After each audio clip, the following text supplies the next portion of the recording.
Hello and welcome to a very special episode of Kickpoint the Golf Gear Show, live from the PGA Show at the Orange County Convention Center in Orlando, Florida. Specifically, Joe, with our wonderful friends. Thank you very much for setting us some podcast space. PXG. Wow, we are both incredibly overstimulated. Joe, how are you, darling? I'm in a world of...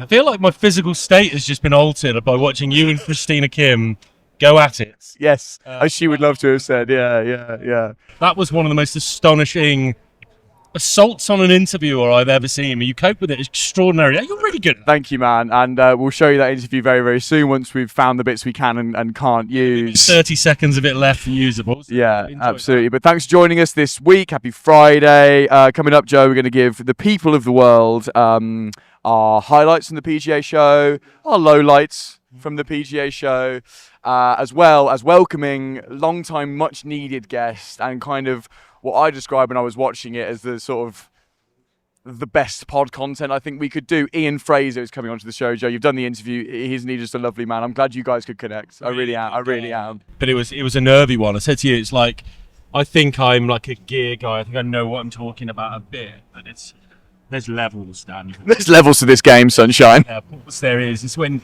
it's like you're thinking you're handy with a football and then you have to interview Lionel Messi. It's like a bit of imposter syndrome going on there, but he was really nice and really great chat. I'm really looking forward to people hearing that. People have been asking for it for a bit, and he's just, as well as being exceptionally knowledgeable, he's also one of the nicest guys you can meet in the industry, I think. Yeah. Well said. And that chat's coming up a little later on, kind of a very broad chat about the state of the industry, and especially when you're at this show, seeing all the stuff you're seeing. He's got some really great insight into the future of golf club fitting, where we're going in the next 20, 25 years. But Joe, this is your first PGA show. Firstly, can you describe it to people in your opinion, and then give me your opinion on it? Because I know you have opinions. I would like you to be honest with people about what you really think of what is a really crazy few days in the golf industry. It is, the scale of it's baffling. The noise, the bustle, the people. I had no idea there were so many brands in golf. Like, there's brands for everything. There's thousands and thousands.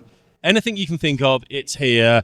If I was going to be a little bit... What are you doing down by my feet? Levels. Yeah, levels. I made you too quiet. If I was going to be...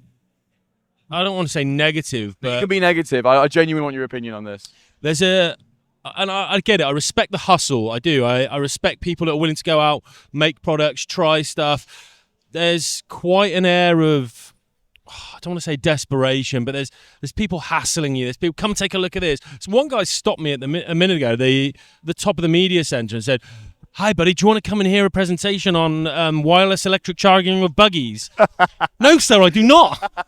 Get out of my personal space. I just want to go to the toilet and be left alone. So there's a lot of like being accosted by people who are desperate. But like, I get it. Like, you know, they've got products to sell. They want to get in front of people, and there's a certain type of person who's really not afraid to do that. There's some really interesting stuff. It's an odd one for me, isn't it? Because as a tester, I've seen a lot of the hardware that I would test, the drivers, the irons. I've seen it all. Yeah. I've had it for months, so it's not one of those where I'm seeing much new, but it's just a networking thing for us, isn't it? Really, it's a networking thing for us. It's great to be out here and involved. You've been recognised a few times. You got a little tap on the bottom from a stranger. Yeah, got assaulted when I was. That would have been. That is assault. I'm afraid to say. I was at a Garmin presentation. Felt a little hand on the butt, and I love the pod. Someone, you'll like this, everyone. Someone, just a random American fellow.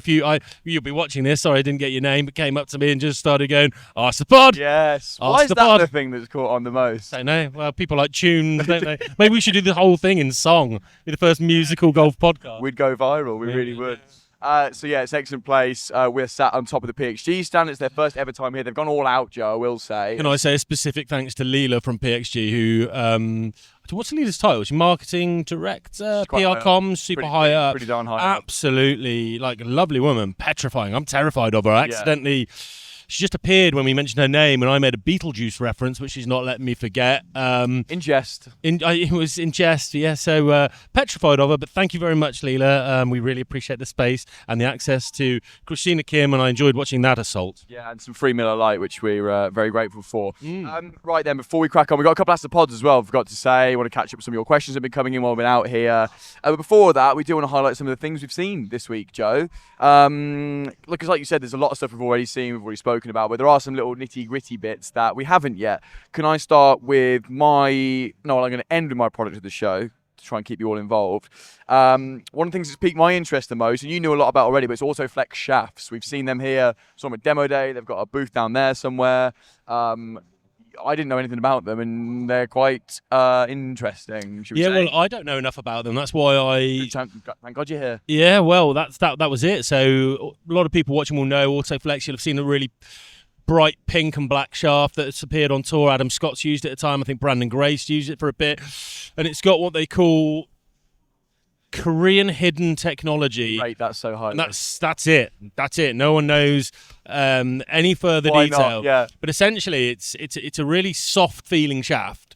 So the X Flex feels like a senior flex. Really? Yeah. So but it's a lot of people are reporting like 4 to 5 plus miles an hour ball speed gains for the right player. If you're a quick swinger with an aggressive tempo, you might have a problem because you'll just lose the club head. But if you can be super quick, oh god damn, Christina Kim's coming up the stairs with beers. Yes.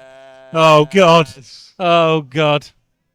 That's fine. Heineken's fine. Heineken works. Heineken's Christina, great. thank you Cheers, very much. Christina, thank you. We're rolling, so say hello to everybody. We'll say hello to everybody. Don't worry about it. We're gonna Cheers, Christina. Prost. We're gonna call you in for an Ask the Pod in a minute, Christina.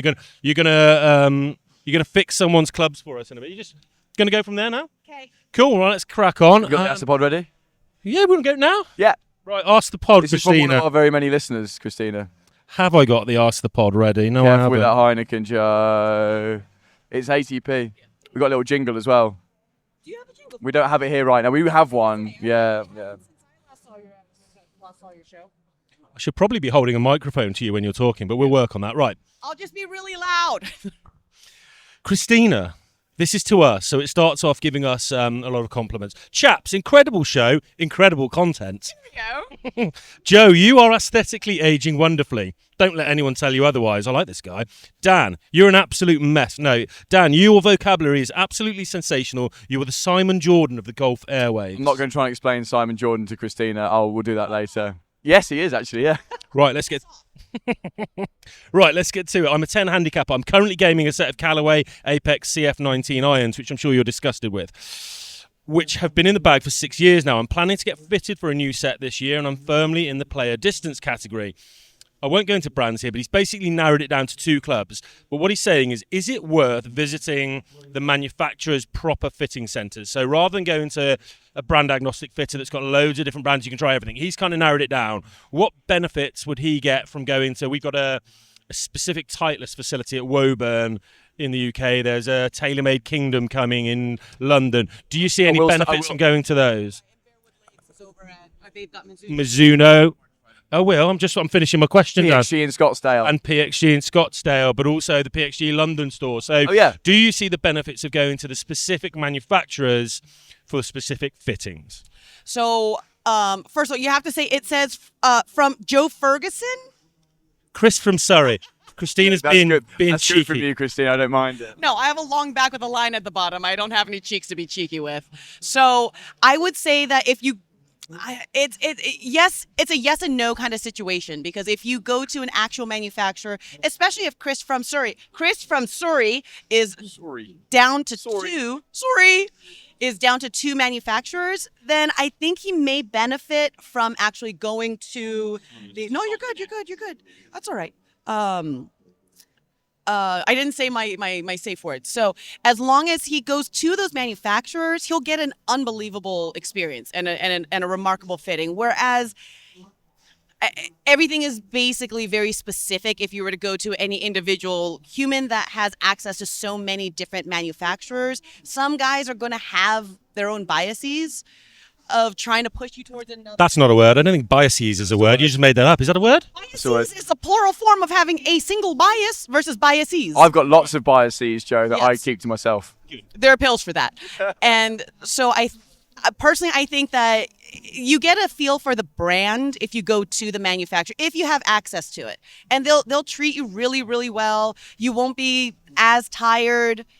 But if you're stuck between 5 brands, then yeah, go see the guy that has a little bit of everything. But if you're pretty set between the two, then yeah, go to the PXG London office.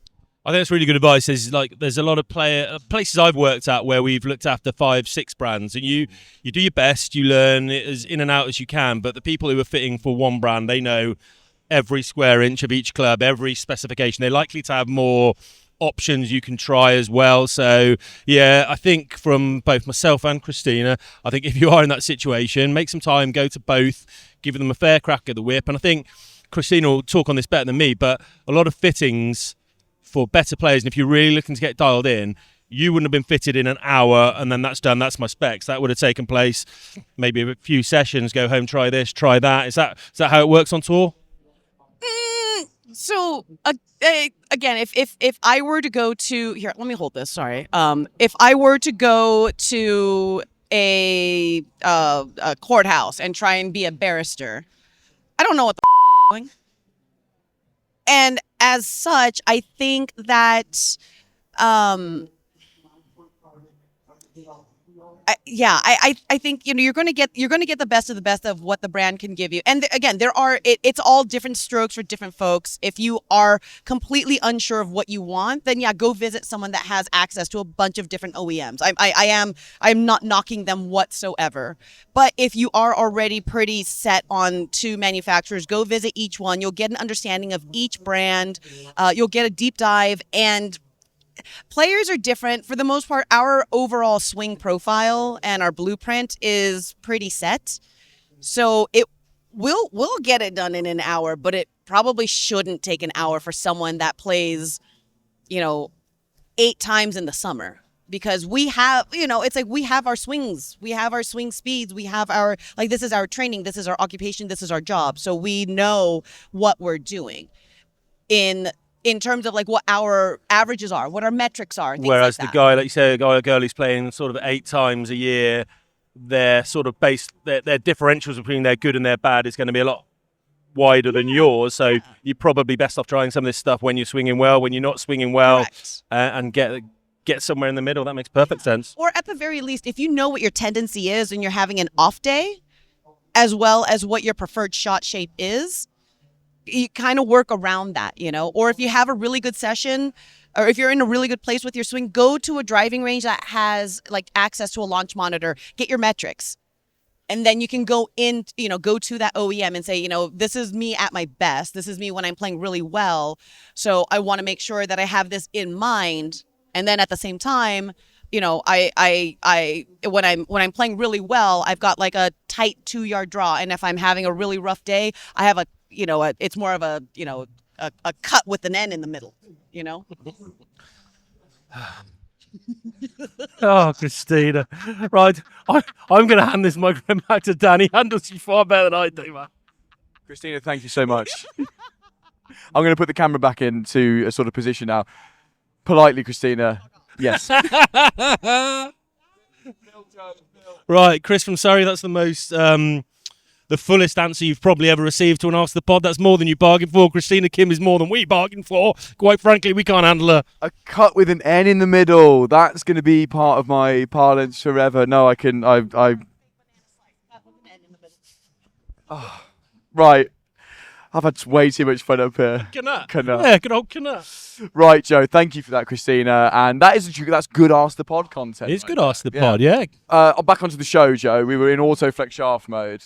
Should we move on from them, or do you want to carry on from where you were? Well, I'll have more coming on that because I'm did a Joe Ferguson on them and got connected. Joe Ferguson, folks. Had a big chat, became best mates, and we're going to get some Autoflex shafts down, so I'll be able to talk on that more once I've tested. That'll be on the review channel as well, so more to come on Autoflex. Wonderful. Right, I want to crack through some other product because I've got loads to talk about.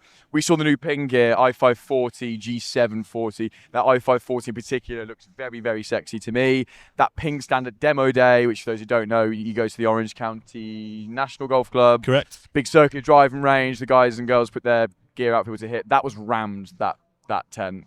And i5... Oh, Christina Kim's just shouted and run off. Don't quite know what's going on. Not in a married way. I could spend the rest of my life with her. I think I agree. I thought you had electric chemistry. I'd be all for that, Dan. Yeah, well, I said not in a married way. I just want to hang out with her. Oh, right, fine. Not in that way either. Okay. Oh, I'm digging a hole. i540, Joe's fit. Yeah, i540 looked gorgeous. Really impressed with that. From what I can gather, I don't think we can go into tech yet. I don't know when embargoes and stuff are, but it looked, I'll give you a clue, it looked very similar in construction to the IDI that I loved. Read between the lines, folks. Hot, but it had a really clean back as well. So I think that's going to be a really popular one. Christina's just done something unspeakable behind the camera to put me off. Goodbye now, Christina. And the i740. I tell you what really caught my eye on the Ping stand. We were minorly critical of the new Ping wedge, with saying it looks a little bit fussy from the back with the black stripe band running down the back. Well, the black version of that looks sensational. Because it blends in. Because it blends in. It looks clean as a whistle. Looks a bit slimmer behind the ball because it's black. Yeah, that's something I'm definitely going to be making a phone call about, because that's something. And overall shaping, that's really something I might be looking into. Shaping, man. We put some Ben Hogan wedges down. Oh. Let's do Ben Hogan for a second. My goodness, are they good? Right? I mean, looks, vibe. They're bringing a ball out, which I think is a lane they probably shouldn't be in, but they've made that look quite good as well and quite retro. But to make a ball look good. It's white round and sits on the ground, Daniel. I think clubs-wise, I'm inclined to agree. Incredibly classy. I like some of my clubs, like I like my houses, with the beautiful combination of old and new. Yeah. So there's heritage in there. There's the scripting looks great. There's the longer ferrules. There's a knurling around the hosel. But then there's some really contemporary touches in the shaping and the finish. They're just they are utterly gorgeous. I'm going to have a little fun project. I'm going to get some of my Fort Worth MBs. And that might be something I'm going to try all the stuff I want to try in. So maybe some Axioms, maybe some kangaroo leather grips. Just really pimp them out to the nth degree. Axiom, kangaroo leather grip. Let's make it happen. Big combo. A Yonex prototype driver that we saw over on the driving range, Joe, at the demo day. That's supposed to go in your mouth and not on your laptop. That's a beer for those listening. That Joe's missed. Carbon. And it was all in white. Didn't get much silver explanation. Spoke to a man who's slightly broken English. He was really helpful. But yeah, really striking looking driver, and it's at prototype stage. I'll be intrigued to see if they keep it as sort of white as it was. But yeah, I asked for what's the deal, and he just pointed. He went, carbon, steel, carbon. Yeah, heavy carbon. So heavy on the carbon. I think Yonex have got one last, what did Tappers say? S will get off the pot. It's time to poo or get off the toilet. This could be their S. As in, they could finally poo. Yeah, it looked good, and there's a lot of people enjoying it. Just FYI for people watching and listening. Paddle and pickleball. This is now half a racquetball sports convention. Yeah, talk me through that. I don't understand. I think all these American country clubs and golf and country clubs are very tied in here, and golf and paddle and pickle out here are very closely knit with one another, and therefore they want to kind of exhibit to people who are interested in golf. And there's 2 pickleball courts, and with Adidas a full paddle court this year. That's been around for a while. I just thought it was very interesting. I'm a big pickleball guy. I don't think we've got time for your whole list, Dan. We've got limited battery and limited minutes. SD cards. Okay, cool. cool. Can I check if these are still running? Yeah, give them a little check. Let me lead you off. Breakdancing robot and then platform golf. Yeah, breakdancing robot. I walked down one of the aisles, saw what I thought was a very thin, unhealthy-looking man dancing, and as I got a little bit closer, turned out to be a little stick robot they'd popped in a Mac and a cap, and he was just fully breakdancing and walking around. Not sure what that was demonstrating at the PGA Show, but it was fascinating to watch. Platform stand. Platform. So we went to platform. Essentially, hydraulic tee and putting area, really interesting. They made some really good advancements. So some of the, I think by their own admission, some of their earlier models were a little bit slow and a little bit noisy. There was quite a big clunking going on. They've really sped that up. Yeah, so just some good stuff. Platform with like the bell of the ball last year. Their stand down here near the range was really, really busy. Though it wasn't as busy this year, they were saying it was basically everyone who came last year with so much intrigue saying, give me one now. And I think they were incredibly, incredibly popular. I'm going to talk about sausage golf, Joe. We're going to talk about sausage golf. We've met the Dave and Connor of sausage golf. We bumped into them on the show floor. They're everything I wanted them to be and more. Let me put some context around that. Golf. So Dan's been upset for most of the week because what you see sometimes in the golf industry, and it's fine, like it is what it is, and I'm one of them at times. There's a lot of mid-40s, early 40s men in beige chinos and quarter zip tops. It looks a bit, hey, I'm in beige chinos, but I'm not in a quarter zip top. I'm in a very trendy vest. So it does look like someone's pressed Control V, Control C a lot, doesn't it? At times on the shop floor. And then from nowhere comes this man wielding a sausage, just baggy pants, shaggy hair, double pierced earrings. Looks like he's, frankly, I think he looked like he'd had a night out, but also wildly astute. Has created one of the most precision engineered putters I've seen in a while. One of the most innovative products. And looks like he's in a bit of a daze what to do with it. But I think they've got some great stuff coming. They showed us some nice. We can't talk about any of it. Some nice prototype stuff where they're going to go. They wanted some of your advice, Joe. Which is nice, that was interesting. Not, I think advice, just a bit of feedback to make sure they're on the right lines. And in my opinion, I think they just need to carry on doing what they're doing. They've created something innovative. But they've got that Boudin Noir that's going to, for the next 12 months at least, I think be a real hit. Yeah, I really think so too. Great to meet them and sort of cool. They're part of what's going on here, which is every now and again you'll see one of these stands that makes you quite sad and you're thinking, what are you guys doing? Then you'll meet two blokes like that and you're like, they are on the right trajectory and they're going to have a great time. It's great to be a part of that. A few other bits for me before we move on, Joe. FootJoy shoes I've seen. I've not been traditionally sort of a brogy. Have you seen the new Premier Well, you showed me and I'm all in, yeah. Filth. Pro SL, we'll speak about it at a later time. There was a woman, and I don't know what brand this was. It was one of the apparel brands down at the very, very far end, where a woman was modelling the apparel, and as the demo club to hold sort of, that classic shot behind the neck, Joe, it's sort of back there. Yeah. It was a Rocket Balls hybrid. I'm all for it. Feels like it dates the photo somewhat, even though it was this year. That brand doesn't do golf and just sort of picked up a club and went, yeah, it's probably modern. Hey. Is that not good for the RB? Does that not make the RBZ seem really modern? That someone who doesn't play golf looked at that and went, yeah, modern golf. If you're gonna mess up and go back in time, you could do a lot worse than the RBZ done. And my favourite part of the show is the new inventors corner or the new inventions area where they basically put their product out and they're not allowed to stand by it and sort of harass you. They just leave the product out with their business name and a rough idea of what's going on, and it allows people to sort of snoop around the area without influence from others, and then there is a vote at the end of the show for what is the best new product of the year, right? That happens in that little corner over there. Two things I saw. One, grips the size of Pringle cans. Put my hand around it, felt comfortable and familiar with its girth. But I don't understand what it would be doing for the golfer, Joe. What do you reckon? That you've seen it. I'll put some B-roll up for those watching now. For those listening, it's a Pringles can slid into a golf club. Yeah, I'm reevaluating everything I've known about the grips after my conversation with Ian, which you'll hear in a minute.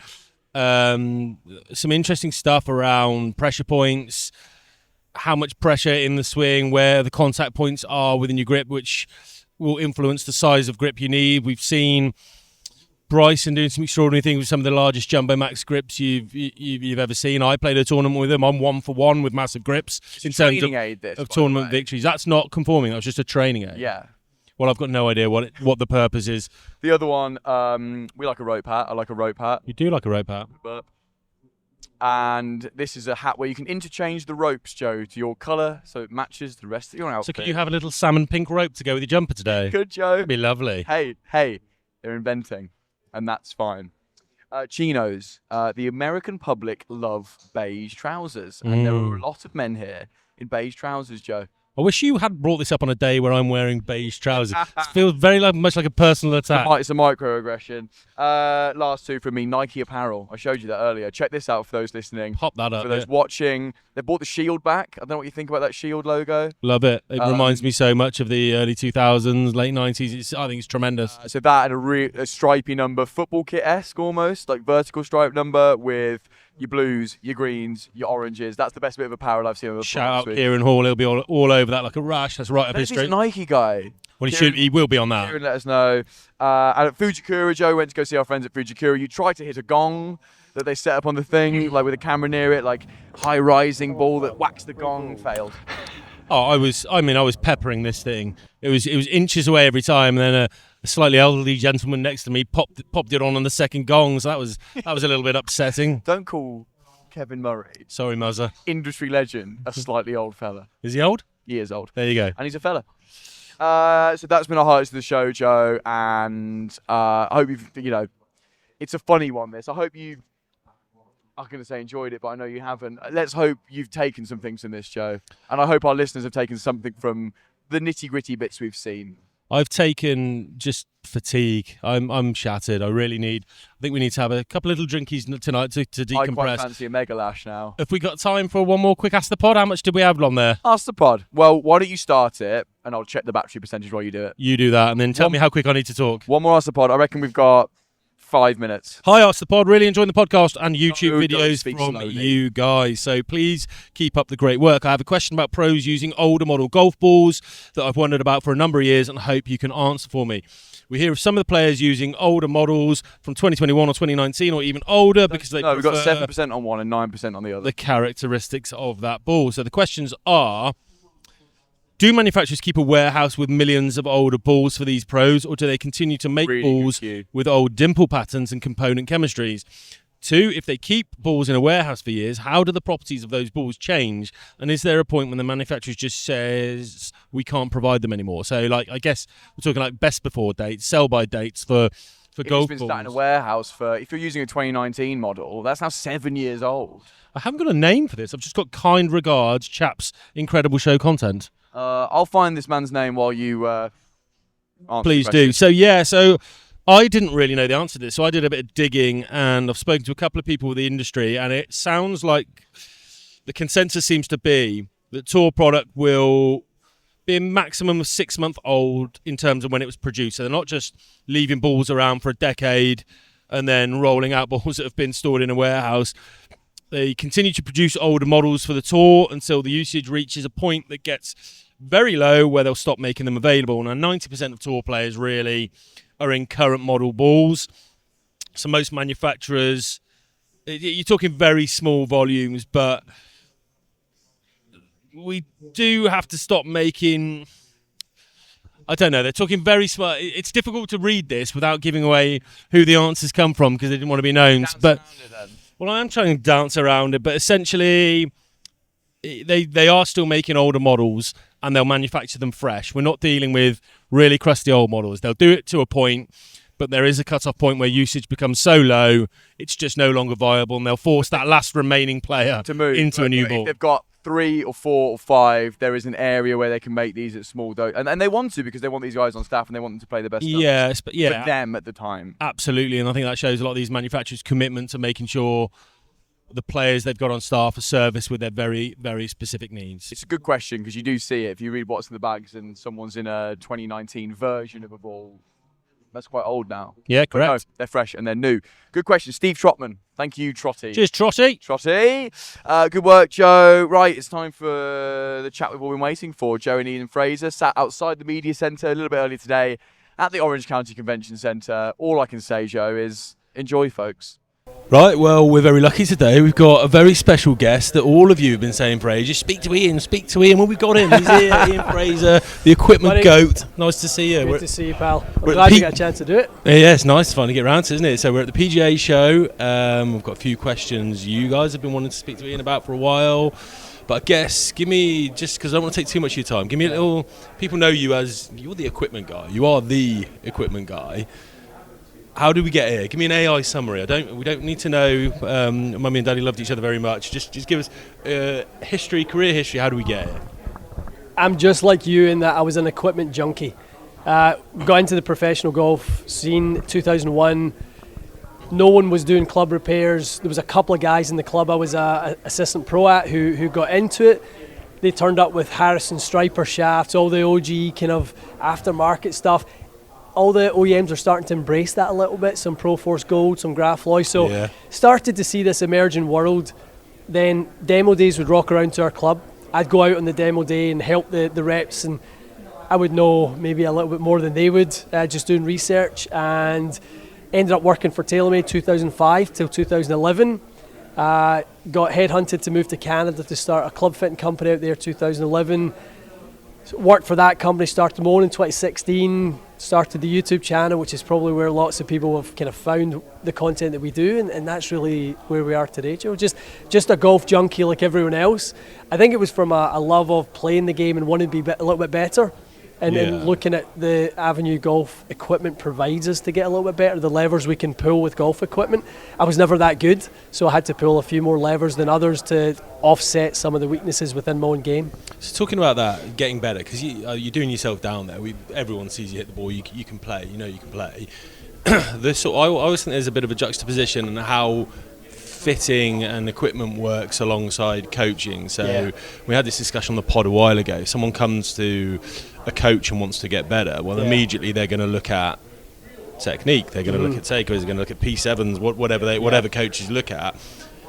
But maybe if they don't have a comprehensive understanding of equipment, they're trying to fix a left shot that's being, in maybe your or my opinion, caused by something equipment based. Similarly, if someone goes for a fitting, I've heard a lot of people say, are you putting plasters over broken legs with fittings? Are you not getting to the root cause? If you're setting someone up in a big draw bias driver and stuff to eliminate a slice, where do you sit on that kind of how coaching and fitting sit together? So I've got a very strong belief that coaches have to be 25% fitting or equipment focused, 75% swing and movement focused, and fitters have to be 75% equipment and technology focused, and 25% biomechanics and swing focused. It was a friend of mine, Andrew Rice, who taught me that a while back, and he's like, Ian, you can never see every improvement through the club fitting lens. You can't think you can fix every problem with golf clubs, and I can't fix every problem with swing mechanics. It has to be a blend of the two. You've got to be sort of 3 parts one and 1 part the other. And I think that's probably been what's worked the best for me, Joe, in the career. There's so many times on the channel over the years, and people saw it, where I would stop a fitting, jump in there. Okay, listen, we're not going to get anywhere with the grip like that. We're going to need to get your grip stronger. We're going to need to offset your stance a little bit. Then we can resume the fitting. I can only do so much with the equipment, and I don't want to override flaws with just equipment, give you closed club faces, and I'm just never going to give you lasting results. So it's that blend of wearing both hats. Would that be the genesis of where you are now with Fraser Golf Institute, trying to pull on a few levers, right? 100%. So the world's got to collide at some point, and bring them all together. So you've got performance on one side, club fitting on the other side, and then we've got to start looking at it all at once. So we're not just doing club fitting. It's not good enough, Joe, to be two-dimensional, looking downrange at launch spin and speed. We can't do that anymore. We've got to be so much more aware of the forces going into the grip, the forces going into the ground, 3D, whether it's markerless or markered motion capture. We've got to look at all of those dimensions so that we know exactly what's going on. Cause and effect, is the club causing the swing to be misplayed, or is the swing just totally offsetting the club's design? We get a lot of correspondence with a lot of confused people, a lot of people just really inquisitive. I guess one of my questions to you would be, over all the time you've fit people at all levels, right? What are the sort of most commonly held myths or misunderstandings of golf equipment? Does anything stand out to you where you'd love to just put that to bed and re-educate people? I mean, there's the usual suspects that, blades are for good players, cavity backs are for higher handicappers. That's not really how we want to differentiate forgiveness. Forgiveness comes, as you know, in so many different ways, whether it's sole designs, whether it's CG placement, whatever it may be. So in the brand agnostic world, when we open a drawer, I've got to the end of a fitting and someone said, what clubs did you fit me into? And I go, I actually don't know. I just know that it got your launch up, your spin up, and your ball speed was much, much better. So when you get into that world, you just look at it like tools in a really big toolbox. So, I think that the myth still exists that, as a certain type of swing speed or certain ball flight, you have to use these types of clubs to help, and it just isn't the case. Last year when Ping finally made a 9-degree in their sort of their draw model, I'm like, you guys needed to do that for so long, because if we're ever going to use those plus settings on the sleeve, don't do it with a 10.5 degree where I'm going to turn 10.5 into 12. Let's give me some loft to start low and then work higher. So I would find myself fitting high handicappers into 8-degree drivers with a tailor-made sleeve with that single axis loft sleeve that I could close it. We know that when the CG goes towards the face, we increase the rate of rotation, and actually those less forgiving LS clubs are actually more forgiving for higher handicappers. So just understanding the toolbox and helping consumers understand that there's so much more than just being pigeonholed with golf equipment. Talk to me about, I thought you were going to go down a slightly different route. I heard you on a podcast recently talking about kind of one of the grip thickness discussions around thinner grips are going to increase your hand rotation and vice versa. Give me a little AI summary on that, because I haven't delved into that yet. Well, I mean, one of the most backward things, Joe, in fitting is that we end the fitting with, and what grips would you like in those clubs? Like, why on earth would we start with that? It's not what grips do you want, it's what grips do you need. And we're going to start there because it's the only thing we're connected to in the golf club. So, and also affects the build moving on, right? In terms of weights and there's no, a good fit is a good build. You have to have the components correctly sort of picked out based on the build as much as it is the fit. I've seen guys completely bastardize the fit by making it where it will never be a good build, so they can't build those components. So the grip is a huge one.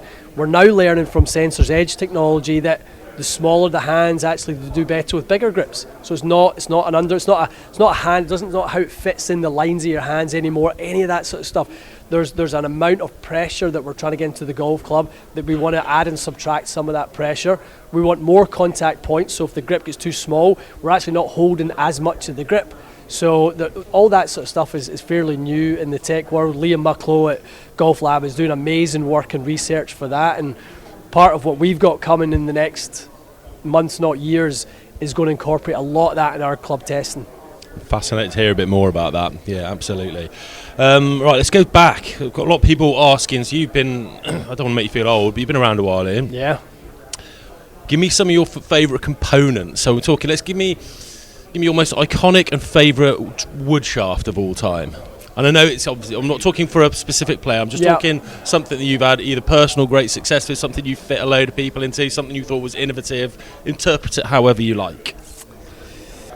There's so many. I know. There's so many. I mean, I'll go all the way back to Grafloy Blue. Probably was the first time micro mesh in the tip section. Start to understand as we make bigger club heads, we have to change the deflection of the shaft itself, and when we start to reduce torque, the Swedes loved low torque.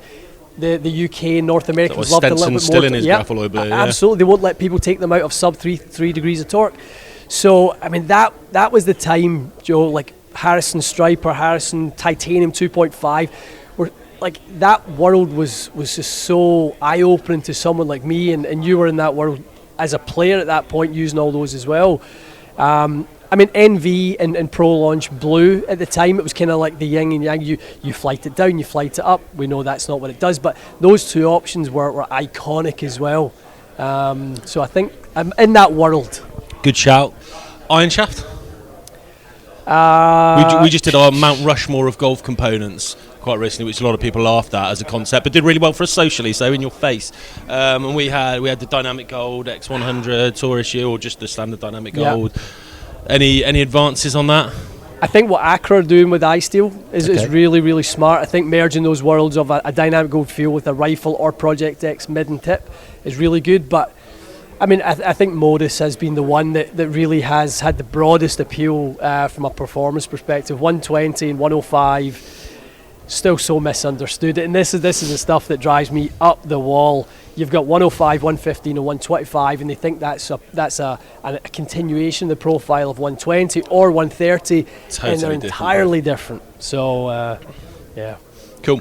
We'll stay in it could be current day, but it will give us the all-time Ian Fraser Whitby. So if you had to put together, you're playing tomorrow, you can have stuff from when you're a kid, stuff you've got now, stuff you've had success with. Let's start with, you don't have to give me your full specs. Yeah. Just but give, I will. but you will. So I don't have to, but I'm gonna. But strap it in. So let's start at the top end of the bag. Okay. If you had to go, we're just last day on earth, we're going to play another game of golf, and you want to have either the best time, shoot the best goal, however you interpret it. What drive are we taking? I'm going to take a Ping G2 because I'm going to go to points at time where I feel like there were seismic changes in performance. So Ping G2 8.5 Aldelen V65 stiff, Lambkin crossline.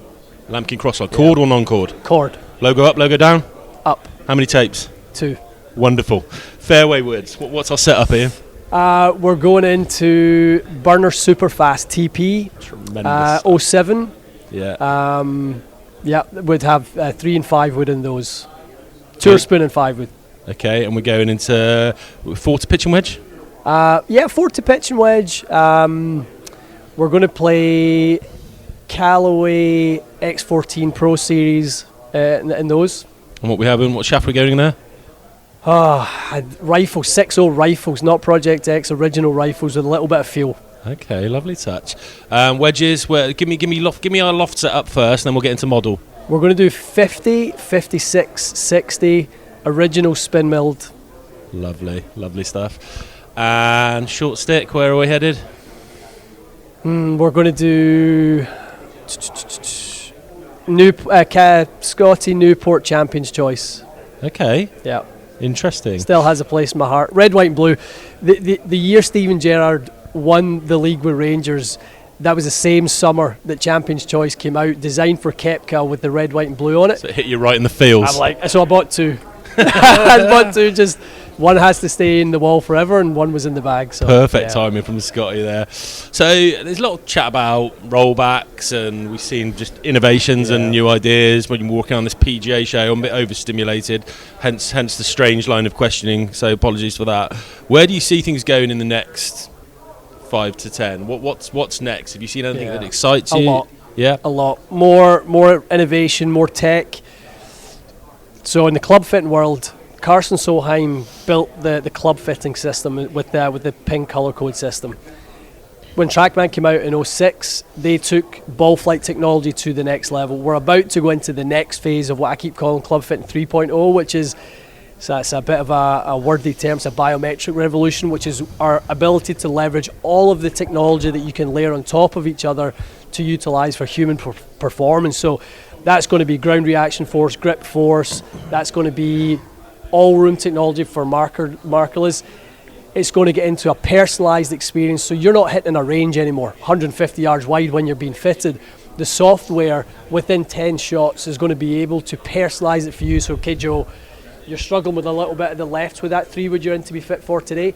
We're going to put you in uncomfortable scenarios, and we're going to keep changing that up for you. It's going to be off the tee, it's going to be off the deck.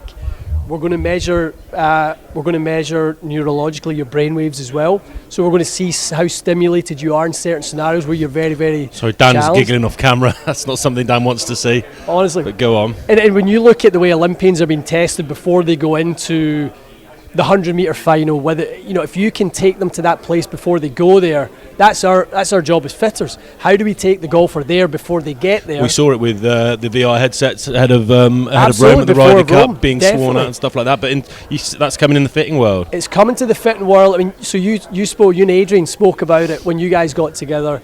Adrian's like, if we do a little bit in the range, then we head to the golf course. The club fitters don't have that luxury. Most of them are off site. They're off indoors somewhere in a indoor facility. We have to create the most realistic situation that we possibly can, so that you're in the GC quad hitting perfect straight shots, your dynamic lag goes 3 degrees toe down. I go, well, if I tilt this platform 3 degrees toe down, you're never going to be able to bring this ball back online. You're going to miss everything, right? If I just change the playing environment, and by the way, the golf course isn't flat. So we've got to change the whole fitting environment, which is why I keep calling this biometric revolution, because Downstairs, there's so much technology now that we can leverage, and we can layer it all on top of one another. And not that we want to overwhelm and overstimulate golfers. We want to understand it. I actually want to take more away from the golfers. We've seen a study recently that one parameter on the screen, they understand 100%. 2 parameters on the screen, they understand it about 70%. When you start adding parameters and we see how many tiles are on there, it diminishes and diminishes all the way. I don't want any parameters on there. I want you to have a goal, a target, and I want you to be focused on achieving that. I'll look at all the data and I'll understand that for you. If you're an F1 driver, you don't want Lewis Hamilton understanding what's going on the panel of metrics. That's for the engineers to worry about. Got enough to think about, right? 100%. Keep the car on the road. We want the golfers to keep the ball between the hedges. I speak about it a lot on. I've spoken to Dan about it quite a bit when I was at Celtic Manor. You'd know Tom Davis used to be on the tour band. Tom. A couple of times he brought tour players in, Bradley Dredge and the likes, and you'd see a driver fitting might go on for a couple of hours in the bay, and then immediately would ask for a buggy and then terrorising around the golf course, looking for the tightest hole possible, looking for a wind off 100%. The left, looking for some elevation to hit off. So it's absolutely all encompassing. Just touching on that a bit more, do you see a world where would you become obsolete? Is there a world where this all becomes automated, or do you always see the need for human and personal interpretation? Because we've always got feel elements, right? Yeah, I think there will always be a need for a fitter, but there is a need for standardization. So if you go to a facility of mine in London, you go to a facility of mine in Toronto, you can still get the same experience. Right now, you're at the mercy of the fitter you're with, their quality, their skill set. The tools can be the best in the world, but if you can't extract the performance out of those tools, good luck. The golfer's not going to get anything out of it. So we are going to leverage it to a point where AI is able to guide us with, okay, Joe, this is based on your initial testing. This is where you're going to now test your golf clubs. And we know that based on your load profile, your force profile, we need to move you more towards this direction and more away from that direction. I think that's going to help so much of our shaft choices, our CG location choices, our understanding of head rotation, all that sort of stuff. We're going to leverage it, but it won't replace us. Do you miss the bay? Because you do less, right? Do you miss the hustle? It more than you know. Really? More than you ever know. But over 18 months since I've been kind of out the bay, there will never been a better opportunity to step back, look at our industry, see everything we do wrong, or everything I think we do wrong, and then start to reverse engineer it from a place of where I think the golfer needs to be from a performance standpoint. So this kind of tagline I keep using, the sort of club fitting redefined, it is really reimagining the way that we do it from start to finish. This is like the fitting equivalent to when Bruce Wayne sort of took a bit of time out and went heavy training. So you're in the fitting Bruce Wayne stage. I'm in mental arithmetic right now, doing all of these reps in terms of what it is that we do. We're in the process of building a test lab that is going to start to do all of the sort of the testing for how we think club fitting will be done in the future. It's hard for so many of these sort of club fitters now to pivot from what they already do, because they're in bed with technology partners. They have a way of doing things. They've trained people. Maybe they have staff turnover that's pretty quick. It's not going to be easy for them to pivot. We're at the perfect point where we've got a blank canvas to draw this whole thing up again and reimagine it how we think it needs to be done.